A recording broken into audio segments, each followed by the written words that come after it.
اور extra judicial killing کسی طرح بھی کسی بھی معاشرے کو سنوارتی نہیں ہے بلکہ تباہ و برباد کر دیتی ہے. مارنے والے کو پتا ہوتا کہ یار ساڑھے نال حکمران ہے, ہم جو مرضی کریں, اور پھر وہ کیا کرتے ہیں کہ اسی کیفیت کے اندر وہ معصوموں کو بھی مارنا شروع کر دیتے ہیں.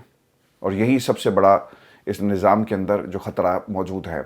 پھر اشارہ مل گیا ہے کہ اسٹیبلشمنٹ اب ایک پیج پر نہیں ہے, اور یہ محسن بیگ صاحب کہہ رہے ہیں تو بلائیں مریم نواز, بلائیں مریم اورنگزیب کو, بلائیں عظمیٰ بخاری کو, بلائیں باقی لوگوں کو اور کہیں کہ پریس کانفرنس کریں فوری طور پر, اور محسن بیگ سے یہ سوال کیا جائے کہ محسن آپ کو کیا ہو گیا کہ آپ ہمارے اس ایک پیج کو پھاڑنے پر لگے ہوئے ہیں. ہمارا تو پیج دیکھیں, ہماری دوستی, ہماری یاری, سچی یاری پنجاب حکومت اور مرکز اور پھر پاکستان کی اسٹیبلشمنٹ سچی یاری پر بنائی گئی ہے, تو آپ ایسی باتیں مت کریں. تو میں تو سر کہنا کہ لاؤ ایران پیکا جو اختیار ولی ٹی وی پر بیٹھ کر کہتا تھا نا کہ یہ ابراہیم اکارڈ ہو گیا, دکھائیں کہاں ہوا, آج جا کر دیکھے فلسطین کے اندر سر 20 فضائی حملے کیے گئے. اور ڈونلڈ ٹرمپ کے اس جملے کو سنیں کہ میں امید کرتا ہوں کہ آنے والے دنوں میں مزید ممالک بھی اس کا حصہ ہوں گے. ابراہیم اکارڈ پڑھ لو جا کے. میں ویسے آج سوچ رہا ہوں کہ اس پہ ایک ڈاکومنٹری بنائیں, ابراہیم اکارڈ یہ اصل میں تھا کیا اور یہ کس طرح سے استعمال کیا گیا. میں نے اس کو کسی حد تک کور کیا ہے اپنی ایک ڈاکومنٹری میں. عرفان ہاشمی ٹاکس پر جائیں آپ, ابھی اسے جا کر دیکھیں. اور دوستو یہ ایک سنجیدہ معاملہ ہے عرفان ہاشمی ٹاکس کے اندر, اور آپ کے تعاون کی ہمیں ضرورت ہے. آپ ایک ویڈیو دیکھیں گے, اس سے تھوڑا بہت ایک ریونیو جنریٹ ہوگا, اور وہ ہم پاکستان میں کسی نہ کسی بچے کو اسکالرشپ دیں گے اسکل سیٹ کے لیے. میرے پاس بہت ساری درخواستیں آتی رہتی ہیں, لیکن اوبیسلی ہم ایک حد تک کام کر سکتے ہیں. آپ کا تعاون رہے گا تو انشاءاللہ آج ہم 5-10 بچوں کو پڑھا رہے ہیں یا ان کے لیے اسکل سیٹ کے لیے کوششیں کر رہے ہیں. انشاءاللہ یہ 3000 تک نمبر جائیں گے, 3 لاکھ تک نمبر جائیں گے, اور یہ آنے والے وقت کی بہت بڑی ضرورت ہے. آپ کو مجھے یہ بھی خبر دوں کہ اسی سے جڑا یہ معاملہ کہ اگر حالات کا جائزہ لیا جائے تو کیا ایسا ممکن نظر آتا ہے. پہلے نون لیگ پیپلز پارٹی کی لڑائی, پھر محسن نقوی کا زرداری صاحب کو ملنا, پھر زرداری صاحب کا فیلڈ مارشل سے ملنا, اور پھر پیپلز پارٹی کا حکومت کو 1 ماہ کی مہلت دینا. پھر محسن نقوی صاحب یہ بھی انکشاف کر رہے ہیں کہ پنجاب کے صوبائی وزیر سہیل شوکت بٹ بھی مجھے کہہ کر تیفی بٹ اور دیگر فریقین میں صلح کی کوشش کرواتے رہے, اور چونکہ میرا تیفی بٹ کے ساتھ 35 سال پرانا تعلق ہے اور اچھا دوست یہ, اس لیے میں نے بھی صلح کی کوشش کی. انہوں نے یہ بھی کہا کہ امیر بلاج قتل کیس کے بعد تیفی بٹ کے ایک بہنوئی جاوید بٹ میرے پاس آئے, جن کا لڑائی جھگڑے سے کوئی تعلق نہیں اور وہ صرف صلح کروانا چاہ رہے تھے. میں اور جاوید بٹ آئی جی پنجاب عثمان انور کے پاس گیا, معاملہ دفع کیا جائے, اور اس وقت دفتر میں جاوید بٹ کی تصویر بنائی گئی, اور پھر 1 ماہ کے بعد ان کا ماورائے عدالت قتل ہو گیا. محسن بیگ نے اسٹیبلشمنٹ کے چند بڑے فیصلے بھی بتائے. وہ یہ کیا تھے کہ مریم نواز حکومت چند دن کی مہمان ہے, دوسرا شہباز شریف جو خوش آمد کا ٹرینڈ سیٹ کر دیا ہے وہ اگلے 5 سال میں بھی وزیر اعظم رہیں گے, اور تیسرا عمران خان جیل سے باہر نہیں آئیں گے, اور چوتھا پاکستان پیپلز پارٹی اسی تنخواہ پر قائم کرے گی, اور 5واں فیلڈ مارشل کسی صورت بھی ملک کے صدر نہیں بنیں گے کیونکہ انہوں نے اس سے پہلے وردی والوں کا صدر بننے کا حشر دیکھ لیا. ان کا اشارہ پرویز مشرف کی طرف تھا. ویورز آپ کو یہ بھی خبر دیں کہ محمود خانہ چکزئی کو اپوزیشن لیڈر بنانے کے لیے ارکین اسمبلی جن کی تعداد 74 ہے, انہوں نے دستخط کیے اور ایک کاغذ قومی اسمبلی میں جمع کروا دیا. اب دیکھنا ہی ہوگا کہ محمود خانہ چکزئی کو اس کرسی پر بٹھانے کے حوالے سے اسٹیبلشمنٹ یا حکومت تک کوئی راستہ ان کا روکتی ہے نہیں, کیونکہ ثوابدیدی اختیارات موجود ہیں ایاز صادق کے پاس, اور وہ چاہیں تو وہ محمود خان اچکزئی کو روک سکتے ہیں اور وہ مولانا فضل الرحمان کو اس کرسی پر بٹھائیں گے. مجھے نہیں لگتا کہ فضل الرحمان صاحب یہ مانیں گے, کیونکہ جب بھی حکومت کچھ الٹا سیدھا کرے گی اس کا سارا ملبہ جو ہے وہ فضل الرحمان صاحب پہ آئے گا. پہلے ہی ان کی سیاست جو ہے وہ کہیں کی نہیں ہے, ختم ہو گئی ایک طرح سے, اور عوامی سیاست اب یہ لوگ نہیں کر سکتے. اسی لیے مجھے نہیں لگتا کہ فضل الرحمان شاید اس کو ایکسیپٹ کریں, اور ان کو بڑا دکھ ہے بلوچستان کی حکومت ان کو نہیں دی گئی. اگر نون لیگ کو پنجاب اور جو آپ کی پیپلز پارٹی ان کو سندھ مل سکتا ہے, تو فضل الرحمان صاحب کا یہ ماننا ہے کہ یار ہمیں بھی تو بلوچستان مل سکتا تھا, لیکن بلوچستان ان کو نہیں ملا.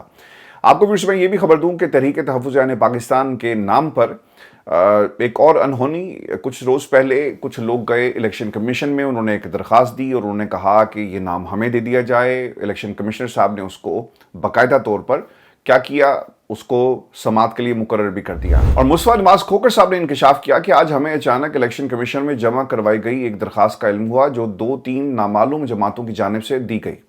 درخواست میں کہا گیا کہ وہ تحریک تحفظ یعنی پاکستان کے نام سے ایک نیا اتحاد قائم کرنا چاہتے ہیں اور اس کے لیے انتخابی نشان الاٹ کیا جائے۔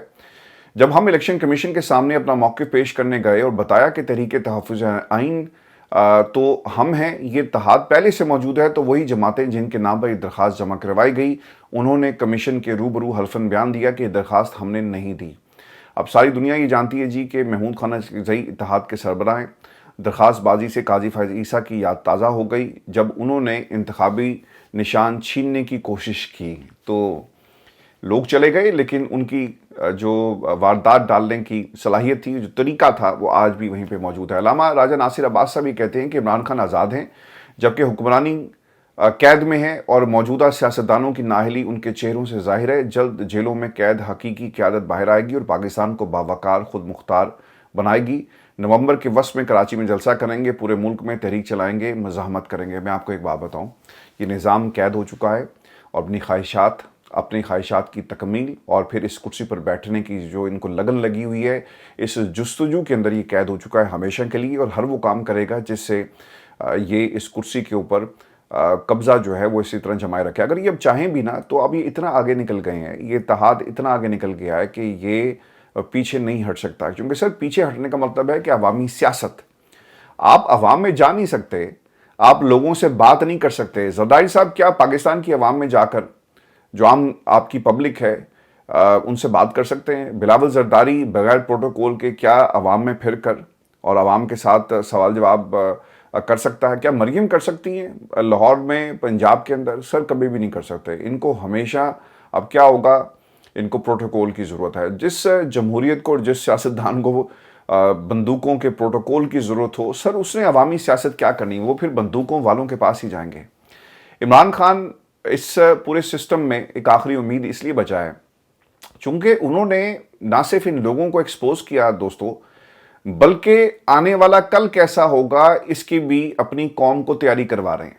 ابھی آپ کو لگتا ہی ہے کہ حالات جو ہیں ان کے قبضے میں ہیں، لیکن یاد رکھیے گا کہ یہ جو کے پی کے اندر تبدیلی آئی ہے، جس کے اوپر آج طلال چودھری کو باقاعدہ پریس کانفرنس کرنی پڑی اور بہت سارے ٹاؤٹ صحافیوں کو ٹویٹس کے ذریعے سہیل افریدی کے اوپر تابڑ توڑ حملے جو مسلسل کر رہے ہیں، یہ کس لیے ہو رہا ہے؟ کیونکہ ان کو نظر آ رہا ہے کہ تحریک اگر چلی تو ہم علیم گنڈا پور کی طرح اسے واپس نہیں بھیج سکتے اور وہ آگے جائے گا جہاں پہ اس کا ہدف ہے، تو اس کو روکنا کیسے ہے؟ ان کے پاس کوئی حل نہیں ہے، اسی لیے سارا ایک منظرنامہ آپ کو نظر آتا ہے۔ آج آپ نے یہ بات جو علامہ راجہ ناصر عباس صاحب کہہ رہے ہیں نا کہ حکمران قید ہیں اور سیاستدانوں کی نااہلی ان کے چہروں سے بہت جلدی جو ہے وہ جیلوں میں قید حقیقی قیادت باہر آئے گی اور پاکستان کو باوقار خود مختار بنائے گی، وہ یہ کیوں کہہ رہے ہیں؟ وہ اس لیے کہہ رہے ہیں چونکہ پاکستان کے اندر عوام کا جس طرح سے استحصال ہو رہا ہے، آپ کو کبھی روٹی کے نام پہ لوٹا جا رہا ہے، کبھی گندم کے نام پر پاکستان کے قومی خزانے کو نقصان پہنچایا جاتا ہے، کبھی چینی کے نام پر، تو الٹیمیٹلی اس کا راستہ جو ہے وہ ہمیں انقلاب کی طرف جاتا ہوا نظر آ رہا ہے۔ ویورز، آپ کو ایک اور پریس کانفرنس عظمیٰ بخاری کی، وہ کیا کہتی ہیں کہ خادم حسین رضوی کی قبر کہیں بھی شفٹ نہیں کی جا رہی، قبر کی حرمت ہے لیکن قبر کے نام پر چندہ اکٹھا نہیں کرنے دیا جائے گا۔ یو ٹی اگر آپ جائیں نا جی تو ماضی کے اندر ایسے کام ہو چکے جب آپ نے مزار کو کہیں اور منتقل کیا، اور اگر آپ فیروز پور روڈ پہ ٹریول کریں تو اٹاری دربار ایک جگہ آتی ہے، تو وہاں بھی یہی کام جو ہے وہ کیا گیا۔ یہ خبر جو تھی وہ تنولی صاحب نے لاہور سے دی تھی، ان کی ویب سائٹ پہ لگی ہوئی تھی، تو اس کے جواب میں انہوں نے کہا کہ خادم حسین کی قبر کو کہیں ہم شفٹ نہیں کر رہے۔ مرید کے آپریشن میں 3 عام شہریوں کی اموات ہوئی جبکہ 48 زخمی ہیں، 118 پولیس اہلکار گولیوں سے زخمی ہوئے جبکہ 8 پولیس وینز اسلحہ سمیت پولیس سے چھینی گئی۔ اور یہ بھی انہوں نے کہا کہ ٹی ایل پی کو فنانس کرنے والے 3800 فنانسرز کی نشاندہی کر لی گئی ہے، ٹی ایل پی کی فنانسنگ روک دی گئی ہے اور ٹی ایل پی کے تمام اکاؤنٹس کو ہم منجمد کر رہے ہیں۔ پڑھے لکھے اور مہذب لوگ بھی ٹی ایل پی کو فنانس کرتے رہے، ان کے اکاؤنٹ منجمد کر دیے گئے اور ان پر دہشت گردی کے مقدمات ہوں گے۔ اگر یہ ان کے لیے مریم نواز کی حکومت زندہ باد کا نعرہ لگاتے تو شاید آج ان کے ساتھ یہ سب کچھ نہ ہو رہا ہوتا۔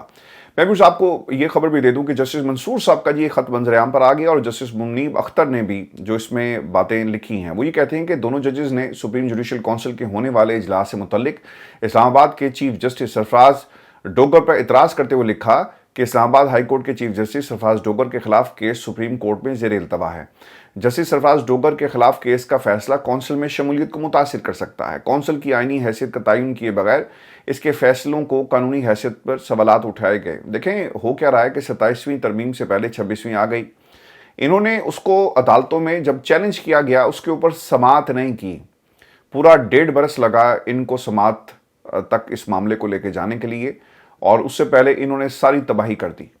پاکستان میں ججوں سے کوئی پوچھے کہ جس کے اوپر ایک کنٹروورسی پیدا ہوئی کہ یہ درست ہے یا نہیں، آپ نے اس سے فائدہ اٹھانا شروع کر دیا، نئی عدالت بنا لی، ایک نیا بینچ تشکیل دے دیا گیا، لیکن جو الزام تھا اس کا فیصلہ نہیں کیا۔ اگر اس وقت کا فل کورٹ یا کچھ ججز بیٹھ کر چلیں ایک ڈمی فیصلہ بھی کر دیتے تو شاید آج حالات ایسے نہ ہوتے، لیکن انہوں نے تمام آئینی اور قانونی راستوں کو پامال کرتے ہوئے، تمام چیزوں کی دھجیاں اڑاتے ہوئے انہوں نے یہ فیصلے کیے، اور آج یہی کام جو ہے وہ جسٹس منصور اور منیب اختر کے خط میں آپ کو ملے گا، جو کیا گیا کہ سرفراز ڈوگر کے خلاف ایک درخواست پینڈنگ ہے، لیکن آپ اس پہ فیصلہ نہیں کرتے۔